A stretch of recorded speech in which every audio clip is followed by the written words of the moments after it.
शरीर के लिए, इंद्रियों के लिए, मान सम्मान के लिए बहुत जन्म नष्ट किए हो, एक जन्म प्रिया प्रीतम के लिए दे दो ना।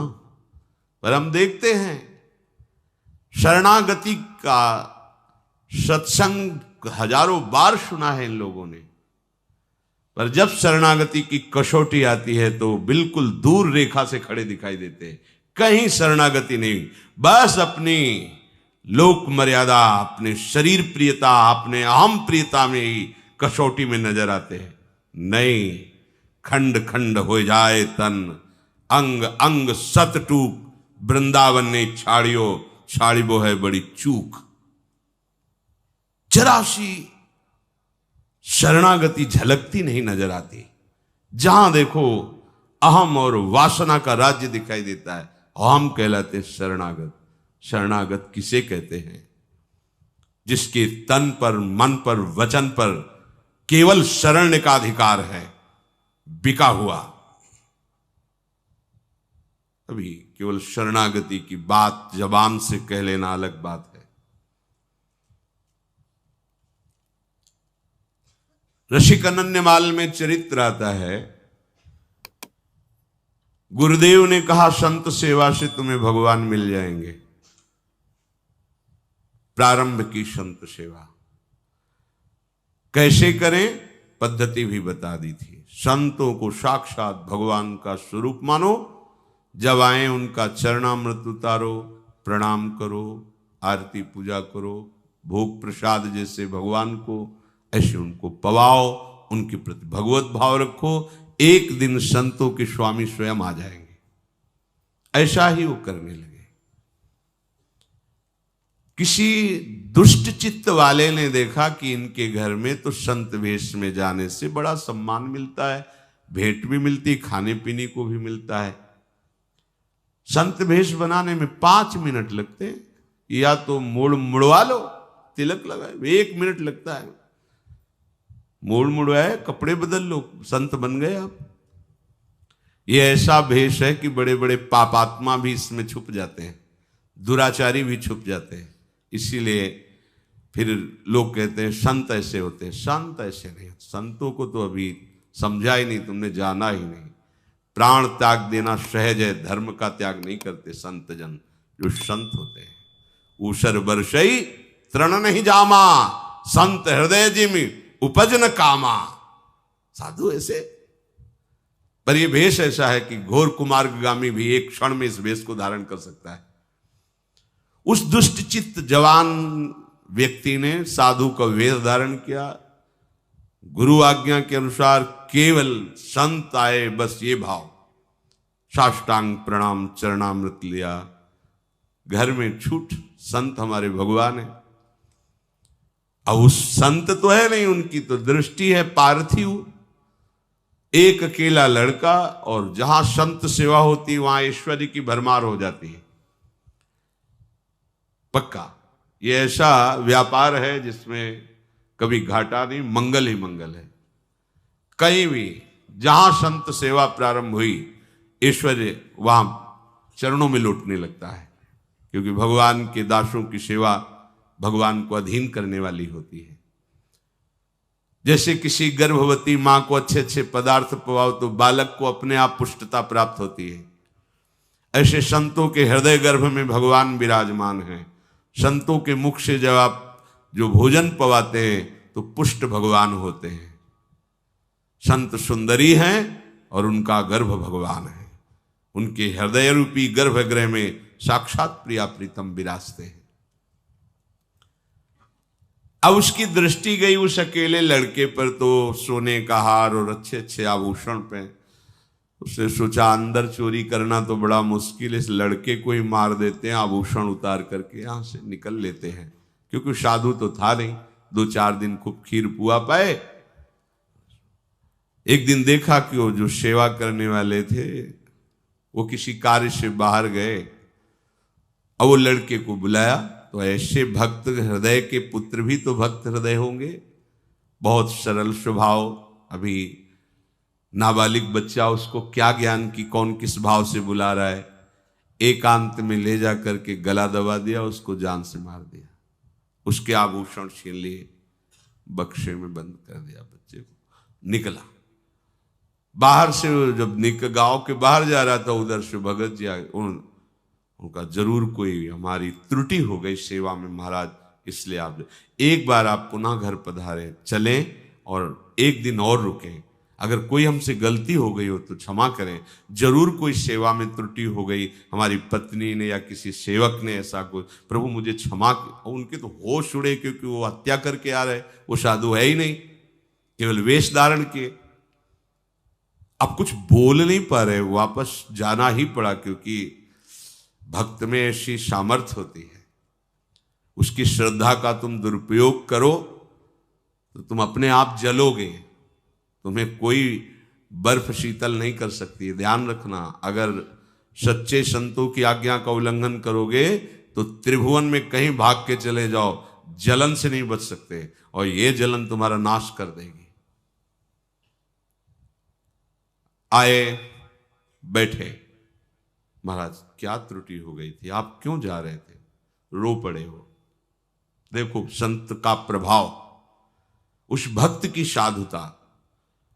उन्होंने कहा मैं संत नहीं हूं, मैं बहुत दुष्ट हूं, नीच हूं। उसका हृदय विकल हो गया, मैं कितना नीच और कितना बिल्कुल साधु नहीं हूं। अभी अभी वेश बनाया 2-4 दिन पहले, केवल खाने पीने के लिए, मैं बहुत नीच पापी हूं। भगवान मेरी परीक्षा मत लीजिए, आप मेरे भगवान हैं, संत हैं। नहीं हूं संत, तुम्हारे बच्चे को मार डाला देखो बक्से में, और ये सोना लेके भाग रहा। यह है साधुता का प्रभाव, उस भक्त का प्रभाव अपने आप उसको छुपाने नहीं दे रहा। मुझे दंड दीजिए, मैं नीच हूं। बक्सा खोला, देखा बालक, उठा के बालक चरणों पे, भगवान परीक्षा मत लीजिए, मेरा बालक है ही नहीं है तो आपका है, मेरा क्या है, मैं तो केवल गुरु आज्ञा पर यहां सेवक रूप से रहता हूं। ये घर गुरुदेव का, परिवार गुरुदेव का, ये आप सब संतों का है। चरणामृत उतारा और कहा मन वचन कर्म से गुरु आज्ञा का पालन करते हैं संतों को मैं भगवान समझता हूं, इसके प्रभाव से बालक जीवित हो जाए। जो चरणामृत डाला, बैठ गया बालक। अब वो मूर्खाधिराज को लगा कि मेरे चरणामृत का बड़ा जोर का प्रभाव है, वहां से पूजा पाठ लेके चल पड़े। बिल्कुल उसके भक्त के मन में बिल्कुल नहीं कि ये साधु नहीं, अपनी दृष्टि है, साधु को साधु ही नजर आता है, दुष्ट को दुष्ट ही नजर आता है। पड़ोस में गए और कहा एक रात रुकना चाहते हैं दूसरे मोहल्ले में, वहीं गांव के। उनको लगा मेरे चरणों का प्रभाव है ही चरणामृत। एक लड़के को मार डाला, दुष्ट स्वभाव, और क्या विचार करेगा। उनके चलने लगे डंडे थप्पड़। उन्होंने कहा तुम जानते नहीं हमारे चरणामृत का प्रभाव, अभी तुम्हारा बालक जी जाएगा। बड़े बुजुर्ग थे, बोले देख लो भाई, चरणामृत धोया गया, बालक तो कुछ नहीं हुआ, अब तो और पिटाई शुरू होगा। कि उन भगत जी को बुला के पूछ लो कि हमारे चरणामृत का क्या प्रभाव है। ये सूचना उनके पास, वो दौड़ के आए, ये भगवान है, परीक्षा ले रहे हैं। फिर वही संकल्प, मन वचन कर्म से संतों को मैं भगवान मानता हूं, और इसके प्रभाव। तब उनको समझ आया मेरे चरणामृत का प्रभाव नहीं, भक्त का प्रभाव। उसी दिन से वो भगवान का सच्चा संत बन गया। हमारी शरणागति में हमारी कैसी भी परीक्षा हो, हमें खरे उतरना है। वो देख रहा है जगत का जीवन पालन करने वाला। अर्जुन जी जब अभिमन्यु जी का वीरगति को प्राप्त होने की बात तो सह नहीं पाए, विलाप करके रोने लगे। भगवान समझा रहे हैं, नहीं सह पाए। अर्जुन से कहा कि मेरा भी तो भांजा है, कोई अशुभ गति को प्राप्त थोड़ी हुआ, वीर गति को प्राप्त हुआ, ऐसा आपको विलाप करना उचित नहीं है। पर वो एक दिन भगवान जैसे कभी प्रसन्नता होती तो अपने हृदय की बात कहे। भगवान ने कहा मोर ध्वज जैसा भक्त इस सृष्टि में नहीं है। समय व्यतीत होने पर अर्जुन जी ने कहा, प्रभु आप मोरध्वज की बात कर रहे हो, आप कभी हमारी भी तो बात किया करो, क्योंकि सखा विभाव है, आपके सिवा हमारा है कौन। भक्त तो हो ही अर्जुन, पर मोरध्वज जैसा नहीं। कहा, प्रभु क्या कमी है, हम में क्या कमी है।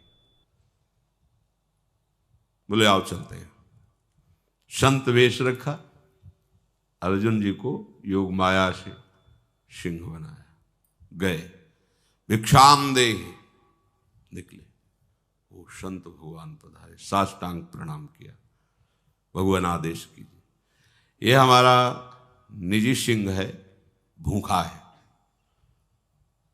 इसको भोजन की व्यवस्था कीजिए। कहा, भगवान सिंह तो मांस खाता है, हम तो वैष्णव जन हैं, अब देख लो। बोले फिर समय दीजिए, हमें कसाईवाड़े जाना होगा, वहां से मांस खरीद के ला। ना ना ना, कसाईवाड़े जाना होता तो तुम्हारे यहां क्यों आए, यही मांस की व्यवस्था करो। भगवान यहां कैसे कैसे क्या, वो वैष्णव जन है, कैसे, कौन कौन है परिवार में, एक बेटा है, पत्नी है, हम हैं, हाँ चल जाएगा काम। बेटे को काट करके दे दो, सिंह भूखा है, खा ले। आरे से काटना, 2 भाग करना है, पर तुम्हारे अश्रु नहीं आने चाहिए। तो उनका, भगवान अश्रु क्यों आएंगे, हम तीनों तो भगवान को समर्पित है, शरणागत है, भगवान का है, अभी आपकी आज्ञा का अक्षरशः पालन होता है। और बेटा भी मुस्कुराते हुए कि आज जीवन कृतार्थ हुआ, संत आज्ञा में मेरा बलिदान होगा, हो गया। आरा चल रहा है, भगवान देख रहे हैं। अब हृदय में प्रेम तो पुत्र के प्रति होता ही है, पर भाव है कि हम सब प्रभु को समर्पित है, जैसा दीनानाथ चाहे वैसा करे, हमारा कोई आस्तिक। भगवान ने कहा, रुक जाओ, मैं कोई संत नहीं, ये कोई सिंह नहीं। अर्जुन से कहा, खड़े हो जाओ। अपने देखा, अभिमन्यु मेरा भी भांजा था, वीर गति को प्राप्त हुआ, तो समझाने से भी नहीं समझ रहे थे। देखा इसकी शरणागति, चला दिया आ रहा, वहां कुछ नहीं। अरे जिनके एक संकल्प से अनंत ब्रह्मांडों का सृजन 1 सेकंड में होता, वह क्या, कुछ नहीं, हंसता खेलता बालक, ये कोई छोटी मोटी निष्ठा। तन्वांग मनोभिरमल सोहम तवेवाश्रिता, शरीर मन वाणी से मैं आपका हूं कह देना सरल है, आरा चलाना पड़ता है। ये भगवत मार्ग, तब परम पद मिलता। प्रियालाल ऐसे सही, आखिरकार कटेगा तो है ये, जलेगा तो है ये, नष्ट तो होगा ही ना। एक जन्म प्रियालाल के लिए श्रीधाम वृंदावन को अपनी रहनी से व्यतीत करते हुए क्या घाटा लग जाएगा, अंतिम बन जाएगा, जन्म जन्मांतर की भटकन मिट जाएगी। अब प्रभु ऐसी परीक्षा नहीं लेते, अब वैसी सामर्थ्य नहीं तो वैसी प्रभु परीक्षा भी नहीं लेते। लेकिन बात सच्ची यही है कि ये तन मन वाणी आराध्य देव जी के चरणों में समर्पित हो, कभी भी किसी भी तरह से वो देखना चाहे तो हम इस बात में खरे उतरें कि न मेरा शरीर है, न मेरे प्राण है, न मेरा मन है, ये तो प्रियालाल कहे जैसा चाहे वैसा व्यवहार करें, भला उनकी इच्छा के विरुद्ध सृष्टि में यम काल कोई भी नहीं कर, फिर ऐसे कैसे कोई कर सकता है। ये स्वतंत्र संसार थोड़ी है, ईश्वर के अधीन है, और आप उस ईश्वर के बंदे हो, तो आपकी शरणागति की परीक्षा में आपको खरे उतरना है, फेल नहीं होना। बस शरणागति से ही भगवत प्राप्ति हो जाएगी, पर अपना अधिकार नहीं रखना। अपना अधिकार प्यारे जू के चरणों में है। श्रीधाम वृंदावन समर्थ है अंतिम बनाने के लिए। आप कैसे हो, कौन हो, यहां इस बात की बात नहीं है। यहां नव किशोरता माधुरी सब गुण लीने संग, जुगल चरण सेवत रहे रंगी प्रेम के रंग। जो भी तुम्हें ये पुरुष यहां दिखाई दे रहे हैं, ये अभी बाह्य रूप है। आंतरिक रूप है कि वृंदावन में प्रिया प्रीतम की कृपा पात्र सब सहचरियां हैं। एक बार रमण रेती में ही एक संत भगवान 25 वर्ष पहले लगभग मिले, सन्यास वेश में ही हम थे। तो उनका बाबा तिलक राधावल्लभी भेष सन्यासी का उस समय था। बाबा श्री जी के हो गए हो जी। हम कहा हमें समझ में नहीं आता है सहचरी भाव क्या है। तो उनका किसी की समझ की बात नहीं है, यहां दी जाती है ये वृत्ति, यहां वृंदावन देता है। अगर यहां पक्षी भी अखंड वास कर ले तो श्री जी का सहचरी बन जाएगा, फिर आप तो मनुष्य शरीर में। इस बात पर हमारे हृदय में बड़ा सुख हुआ कि पक्षी क्या साधना करेगा जो यहां वास करेगा। मतलब वास मात्र से प्रियाजू की दास्ता सहचरी भाव मिल जाएगा। ऐसा ही है, श्रीधाम वृंदावन समर्थ है, बस हम चूक न करें। हमारी गलती हो जाती है, हम रहनी से नहीं रह पाते, धाम की रहनी से रहे। यहां किसी से परिचय नहीं बनाना है। आप यहां सब प्रिया प्रीतम से परिचय बनाने के लिए आए। रहो जैसे जल में कमल का फूल रहे, ऐसे रहो, सबके बीच में रहो, पर किसी से हमारी पहचान नहीं होनी चाहिए। वृंदावन ऐसे रहे, मनो चिन्हारो। लेकिन यहां तो हम प्रपंची जन वैसे ही प्रपंच फैला लेते हैं जैसे गांव गली में होता है, वैसे ही सब बैठकर प्रपंच की बातें, व्यवहार सब नहीं। ये व्यवहार का क्षेत्र नहीं, वास्तविक पूछो तो परमार्थ का भी क्षेत्र नहीं। ये व्यवहार और परमार्थ दोनों से परे प्रेम समुद्र वृंदावन है।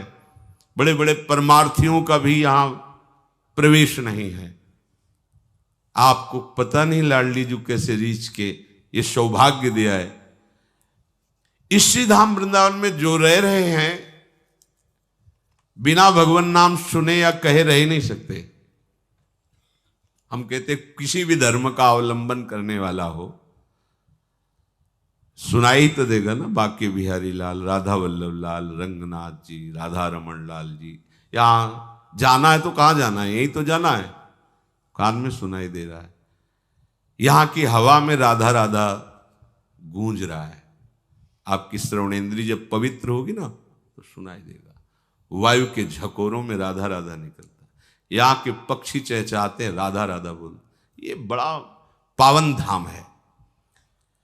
यहाँ की सहचरी का आदेश है वृंदा सखी का धर्मराज को, धर्मराज सो कही तहां मेरो बचन सुन ले हूं, जाके रंचक भक्ति है ताहि कष्ट जिनि देहु, भक्तन छाड़े सबन को तेरे आगे न्याऊ, हरि हरि जन ते विमुख जे तिनको तू समझाऊ।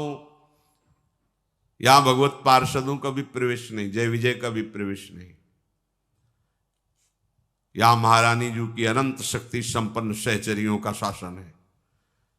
धर्मराज हाथ जोड़े खड़े, सहचरी ने आदेश किया, धर्मराज मेरी आज्ञा सुनो।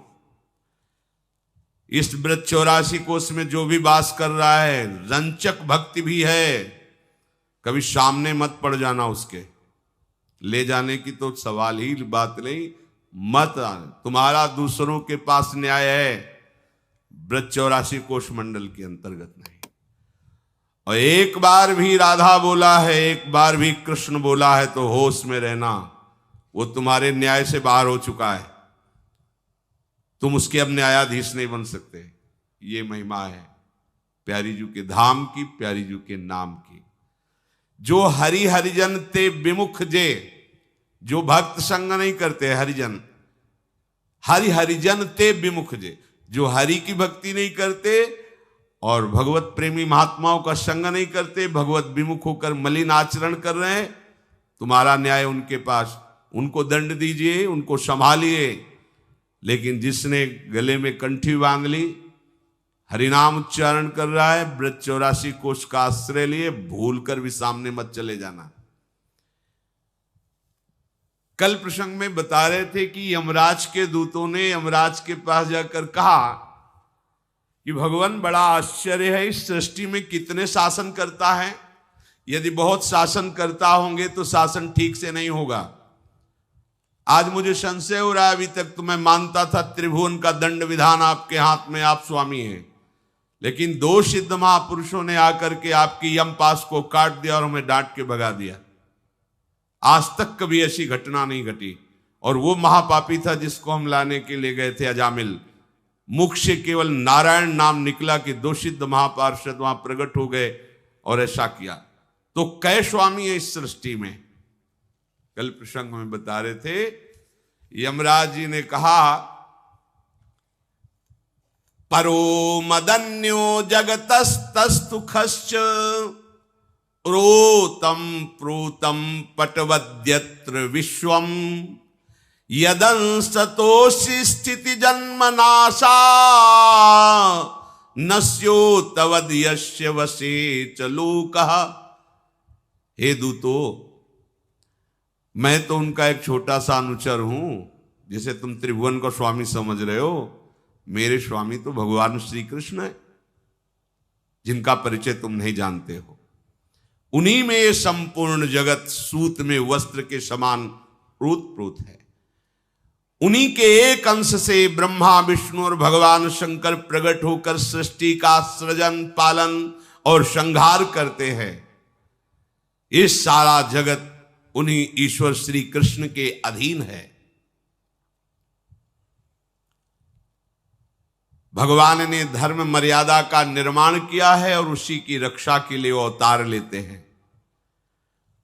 कोई भी ऐसा सिद्ध नहीं है जो पूर्ण रूप से भगवान को जान सके। भगवान जितना जनाते हैं उतने ही, सोई जाने जी देव जनाई। जितना मनुष्य विद्याधर चारण ऋषि मुनि देवता असुर, किसी की सामर्थ्य नहीं कि पूर्ण रूप से भगवान श्री कृष्ण को जान सके। भगवान के द्वारा निर्मित भागवत धर्म परम शुद्ध और अत्यंत गोपनीय, परम मंगल करने वाला है। उसे जानना कठिन है। जो भागवत धर्म को जान जाता है वो भगवत स्वरूप हो जाता है। पूरी सृष्टि में भागवत धर्म को केवल हम 12 जन ही जानते हैं। यमराज जी ने कहा कि पूर्ण रूप से भागवत धर्म का रहस्य हम केवल 12 जानते पूरी सृष्टि में। ब्रह्मा जी, देव ऋषि नारद, भगवान शंकर, सनक सनंदन सनातन सनत कुमार, कपिल देव, स्वयंभु मनु, भक्तराज प्रहलाद, विदेहराज जनक, भीष्म पितामह, परम भक्त बलि जी महाराज और सुखदेव जी और मैं धर्मराज, ये 12 भागवत तत्व का रहस्य जानने वाले हैं। भागवत धर्म का भगवान को पूर्ण रूप से इसलिए कोई नहीं जान सकता क्योंकि अनंत है, सीमा ही नहीं है। इस जगत में जीवों के लिए ये सबसे बड़ा कर्तव्य है, परम धर्म है कि वे प्रभु के नाम का जप करें, कीर्तन करें और इसी नाम जप, नाम कीर्तन, सत्संग के प्रभाव से अपने को संसार से हटाकर प्रभु की प्राप्ति कर ले। प्रिय दूतों, भगवान नाम की महान महिमा है। तुमने देखा अजामिल ने पुत्र के लिए पुकारा नारायण और महापापी था और भगवान के पार्षद आ गए और मृत्यु पास को काट दिया। सोचो, जो बालक के बहाने से नारायण बोला तो ये गति हुई, और जो श्रद्धा पूर्वक झूम झूम के भगवान के नाम का कीर्तन करते हैं, प्रभु की लीला का गायन करते हैं, श्रद्धा पूर्वक प्रभु की चर्चा सुनते हैं, ये आप लोगों को जो सौभाग्य मिला है ना, ब्रह्मवेला में बैठकर वृंदावन की पावन रज में भगवत चर्चा सुन रहे हो, ये दुर्लभ बात है, ये अत्यंत दुर्लभ बात। सुत दारा धन लक्ष्मी ये पापियों के घर होए, ये दुर्लभ नहीं है कि बढ़िया पत्नी मिल गई, खूब बढ़िया भोग सामग्री है, लड़का बच्चा परिवार जो संसारिक वस्तुएं चाहिए वो सब हैं, बोले तो पापियों के पास भी है। सुत दारा धन लक्ष्मी पापियों के घर होए। संत संग, भगवत प्रेमी महात्माओं का सानिध्य, ये हमारे पुण्य बल से नहीं होता, ये कृपा से होता है। सत्संगत दुर्लभ संसारा, दुर्लभ विषय सत्संग है। अगर संत समागम हरि कथा तो समझ लो कि आपके भाग्य खुल गए। ये सत्संग अत्यंत दुर्लभ वस्तु है, पर इसकी दुर्लभता तभी सार्थक हो कि जब आचरण में उतारो। नहीं तो हाथी स्नान है, हाथी स्नान करके निकला, धूल भला डाल लिया। लगभग अपने लोग ऐसे ही सत्संगी हैं, हाथी स्नान वाले। सुना, दूसरे को सुना दिया, समझा दिया। दूसरे को समझाने में बड़े प्रवीण हैं, अपने मन को समझाने में ताकत काम नहीं कर रही। इतनी बुद्धि प्रवीण नहीं कि मन को समझाकर विषयों से हटा के प्रभु में लगावे। क्या फायदा सत्संग का? अरे अस्त्र टांगे घूम रहे हो और एक साधारण आदमी थप्पड़ मार के चला जा रहा है, तुम्हारे उस अस्त्र का फल क्या रहा? टांगने का प्रदर्शन क्या रहा? अस्त्र तो इसीलिए है कि अपना बचाव पक्ष कर सके। तो ये शास्त्र के वचन, सत्संग के वचन ये अस्त्र के समान हैं।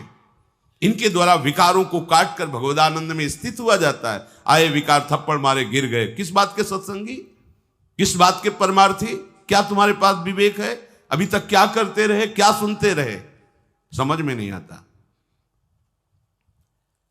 सोचो, जो एक पुत्र के बहाने नारायण बुलाया तो ऐसी दुर्लभ गति हुई, और जो नाच नाच के भगवान के नाम का कीर्तन करते हैं, विचार करने का विषय है। भगवत लीला गाते हैं, भगवत चर्चा सुनते हैं, उनके पापों का विनाश हो जाए, भगवत प्राप्ति हो जाए, तो कोई आश्चर्य की बात है? अरे जिसने स्तनों में जहर लगाकर भगवान को मारने के लिए गए, भगवान को अपने स्तन पिलाए तो जो यशोदा मैया को गति मिली वही उसको मिली। और जो प्यार से दूध का भोग लगाते हैं उनको क्या होगा? जो प्यार से उनको शयन कराते हैं, उनके चरण चापते हैं, पंखा करते हैं। आप लोग छोटी मोटी भाग्यवृत्ति में, महारानी जी की परिचर्या में, उनके महल में रहकर बस ये रहनी सुधार लो प्यारे। ये जो थोड़ा सा कलंक लगा लेते हो वासना का, इसको हटाओ। यही तुम्हें प्रभु से दूर करता रहा है। कोई आश्चर्य की बात नहीं है। दौड़ने वाला ही लड़खड़ाता है, दौड़ने वाला ही थकता है। कृपा पात्र हो तुम, लांग जाओगे, आगे बढ़ो। छोटी सी भी अपने अंदर की त्रुटि को बर्दाश्त मत करो। ऐसे मत सोचो कि क्या बिगाड़ लेगी। अनुकूल वायु मिलने पर वो समुद्रवत तुम्हारे हृदय में फैल जाएगी। फिर भी घबराओ मत, बहुत बड़ा बल हमारे पास है। मेरे बल श्री वृंदावन रानी।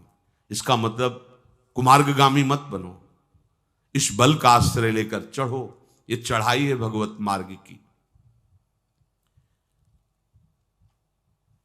नामाभास मात्र से सारे पाप भस्म हो जाते हैं। बड़े बड़े विद्वानों की बुद्धि भगवान की माया मोहित कर लेती है। ये धर्मराज जी कह रहे हैं, भागवत रहस्य को जानने वाले महापुरुष। ये मीठे मीठे विषय भोग इतने अच्छे लगते हैं, बड़े बड़े मोहित हो जाते हैं। भगवान से मिलना ना, बाद में मिल लेंगे, पहले है कुछ नहीं, कुछ नहीं है प्यारे, मान लो कुछ नहीं। कीचड़ के सिवा हाथ में कुछ नहीं लगेगा। एक आदमी राजा की आज्ञा से, राजा के महल का एक हार खो गया। राज्य में ऐलान कर दिया सुबह की शाम तक जो हार खोज के ले आएगा तो उसे हम अपने समान राज्य सुख प्रदान करेंगे। सब भागे। बीच बीच में ऐसी बाजार लगाए हुए थे राजा, ऐसी व्यवस्था किए हुए थे, सब फ्री, खाओ पियो मस्त। कोई तो ढूंढना भूल करके उसी में लग गए। कोई बिरले ढूंढने के लिए आगे बढ़ पाए भोगों को त्याग कर। तो एक नदी के किनारे खोज रहे थे तो अचानक दृष्टि पड़ी, जल में हार दिखाई दिया। कूद गए नीचे से, कुछ नहीं मिला। फिर बाहर आए, थोड़ी देर फिर खड़े रहे, शांत जल हुआ, फिर दिखाई दिया हार। सुबह से शाम हो गई, उसी पर निशाना लगा कि कूदते पर हार नहीं मिलता, हाथ नहीं आता। इतने में एक संत भगवान वहां नदी के किनारे भ्रमण कर रहे थे। उनका, भाई काफी देर से देख रहा हूं आपको, बार बार आप चेष्टा कर रहे हैं, नदी में कूद रहे हैं, क्या है? तो बोल नहीं रहा था क्योंकि उसको लगा था इनाम हम ही ले। हम आपका सहयोग करेंगे, हमें कुछ चाहिए नहीं। तो उनका हार वहाँ है। देखते ही उन्होंने कहा, अरे मूर्ख, अगर हार वहाँ होता तो सुबह से खोज रहा मिल जाता, इधर नहीं। और घुमा के दिखाया, वो देख खजूर का पेड़ है, बाज पक्षी ने घोंसले में रखा है, उसकी छाया पड़ रही। समझ पाए?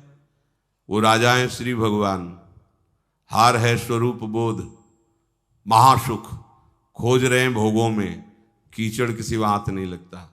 जिसे तुम सुख समझते हो ये सुख नहीं, सुख की छाया है, तुम्हें समझ पड़ती नहीं, मेरे गिरधर की माया है। सुख तो जिधर तुम मुख किए हो उधर नहीं, नदी की तरफ नहीं, बैक पीछे हटो, देखो वो ऊंचाई पर भगवत सुख विराजमान है, जहां काम क्रोध लोभ मोह मद छू नहीं सकते, पर उस सुख की छाया पड़ रही इधर विषय नदी में। हम बार बार विषयों में कूद कूद के गंदे हो रहे हैं कि सुख मिलेगा, किंचन मात्र आज तक किसी को नहीं मिला। इसलिए कह रहे कि ये भगवान की बड़ी दिव्य माया है, जो बड़े बड़े विद्वानों को भी मोहित कर देती है। इसीलिए लोग भगवान नाम जप ना करके, भगवान नाम कीर्तन ना करके विविध प्रकार के अनुष्ठानों में लगे रहते हैं भोगों की प्राप्ति के लिए। प्रिय दूतों, विचारवान पुरुष को ये चाहिए कि शरीर पूरा होने के पहले ही भगवत प्राप्ति कर ले, भगवत परिचय बना ले, भगवान नाम जप कर ले। खास बात है, जो प्रभु श्री कृष्ण के नाम का कीर्तन करते, मेरी सामर्थ्य नहीं कि मैं उनको दंड दे सकूं। ते में न दंड मरहंत्यथ यद्यमीशाम स्यात् पातकम तदपि हंत्युरु गायवादः। आहा, कहते हैं कि जो प्रभु का नाम ले रहे हैं, मेरी सामर्थ्य नहीं कि मैं उनको दंड दे सकूं। अपराध किए, पापाचरण किए, हिसाब भगवान जाने, मेरी सामर्थ्य नहीं मैं उनको दंड दे सकूं, क्योंकि वो कृष्ण नाम बोले, वो राधा नाम बोले। विश्वास कीजिए कितनी महिमा है, आप बच जाओगे। भाव से कुभाव से, किसी भय से, चाहे स्नेह से, जैसे बने नाम जप मत छोड़िए। कह रहे पहली बात तो उनके द्वारा कोई पाप होता नहीं जो नाम कीर्तन करते, नाम जप करते। यदि कुसंग वशात कोई पाप बन जाए तो उनको और कोई प्रायश्चित करना नहीं पड़ता, भगवान नाम से ही सारे पाप नष्ट हो जाते हैं, वो मेरे दंड के पात्र नहीं रहते। जो भगवान नाम जप करते हुए अपना साध्य और साधन दोनों भगवान को समझकर उन पर अधीनता स्वीकार करके निर्भर हो गए। गूढ़ बात, साधन और साध्य हमारे दोनों श्यामा श्याम है, निश्चित भगवत प्राप्ति। निर्भर माने पूरा भरोसा पक्का है। मेरे बनाए न बनेगी कोटि कल्प लो, आपके बनाए बनेगी पल पाव में। पूरा भरोसा हमें है कि हमारे श्यामा श्याम करुणा करके हमको भटकने नहीं देंगे। स्वीकार किया है तो पार भी वही कर देंगे, पूरा भरोसा रखो। और वो प्रभु के चरित्रों का बस गायन करते रहते हैं। ध्यान दीजिए, हमारे साधन श्यामा श्याम, हमारे साध्य श्यामा श्याम। अब हमारा जीवन कैसे व्यतीत हो? प्रभु की लीला गुण गायन। ये जो आपकी दिनचर्या चल रही, एक मिनट भी फुर्सत नहीं आपको। ललिता ललित बजावत बीना, गुण गावत सोई जीवन जीजय। हम कैसे जीवन जिए? प्रियालाल के नाम गुण कीर्तन करते हुए। जो प्रभु के चरित्रों का गान करते रहते हैं, सुनते रहते हैं, प्रभु पर निर्भर रहते हैं, तो भगवान की कौमोदकी गदा चारों तरफ घूम घूम के उनकी रक्षा करती रहती है। भूल करके भी तुम कभी उनके समीप भी मत जाना, नहीं भगवान की कौमोदकी गदा की मार से तुम सब नष्ट हो जाओगे। यमदूतों को यमराज जी सावधान कर रहे हैं। उन्हें दंड देने की सामर्थ्य साक्षात काल में भी नहीं है। जो भगवान का नाम कीर्तन करते हैं और भगवान के यश का गान करते हैं, पकड़ो बात, पकड़ो। फिर हमारी क्या बात है? हम यम क्या उन्हें दंड दे सकते? काल भी दंड नहीं दे सकता जो भगवान के आश्रित और भगवान नाम कीर्तन करते हैं। बड़े बड़े परमहंस दिव्य रस के लोभी जिन्होंने अपनी अहमता ममता हटाकर स्वरूप बोध कर लिया है, वो भी भगवान श्री कृष्ण के पादारविंद मकरंद रस का पान करने के लिए उनकी चर्चा करते रहते हैं और सुनते रहते हैं। मोक्ष पदवी को प्राप्त महापुरुष भी, जिनके लिए कोई कर्तव्य नहीं रह गया, वो भी भगवान श्री कृष्ण की लीला गायन, लीला श्रवण और नाम कीर्तन करते रहते हैं। जो प्रभु श्री कृष्ण से विमुख हैं, जो घर गृहस्थी को ही अपना केवल कर्तव्य कर्म समझते हैं, ऐसे तृष्णा का बोझ उठाने वाले भगवत विमुख पातकियों को ही बांधकर मेरे पास लाना, और जो कोई नाम जप करता है, नाम कीर्तन करता है, भगवत चर्चा सुनता है, इनके समीप भी मत जाना, यमराज अपने दूतों से कहते हैं। जिह्वान वक्ति भगवद गुण नाम ध्येयम चेतश्च न स्मरत् चरणारविंदम कृष्णाय नो नमति अच्छिर एकदापि तानानयद्धो मस्ततो कृत विष्णु कृत्यान्। ध्यान से सुनो इसका अर्थ। जिसकी जिह्वा कभी भगवान नाम उच्चारण नहीं करती, कृष्ण कृष्ण राधा राधा, जिन्होंने अपने कानों से कभी भगवान की चर्चा नहीं सुनी बैठकर, जिनका चित्त कभी प्रभु के चरणारविंद का ध्यान नहीं किया, चिंतन नहीं किया, जिनका सिर कभी भगवान के श्री विग्रह के सामने झुका नहीं, उन भगवत विमुख पापियों को ही मेरे पास लाना, उन्हीं को हम घोर दंड देने का अधिकार रखते हैं। पर जिनकी जिह्वा से नाम निकला, जिन्होंने कानों से भगवत चर्चा सुनी, जिन्होंने एकदापि एक बार भी भगवान को प्रणाम किया है, ओहो, ऐसे के समीप कभी मत जाना, यमराज जी अपने दूतों से कहते हैं। तभी हम कहते हैं कि भाव को भाव, कैसे भी तुम राधा राधा बोलोगे, बाजी जीत जाओगे, रजिस्टर में तुम्हारे इतने नाम जमा होंगे कि न्यायाधीश की खोपड़ी काम नहीं करेगी, आपकी जय हो जाएगी, नाम आपको बचा लेगा, नाम आपको सुरक्षित रखेगा।